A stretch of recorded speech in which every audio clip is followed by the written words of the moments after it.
నేను మీకు ఒక యథార్థం చెప్తున్నాను ఇవాళ.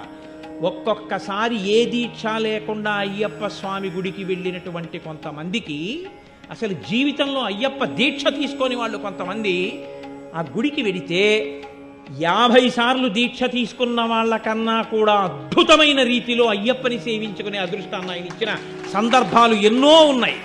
దేని వల్ల ఇస్తాడో తెలుసా అండి? వీడి నా దీక్ష పట్టాడని ఇవ్వడం కాదు.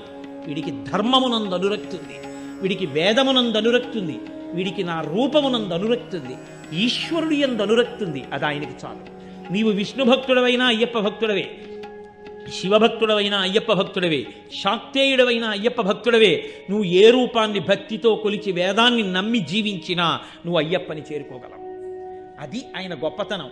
శివకేశవుల యొక్క అభేదమైనటువంటి రూపం, అంతటి గొప్ప స్వరూపం, సమస్త దేవతా సమాహారము. అటువంటి మహాపురుషుణ్ణి సేవించడానికి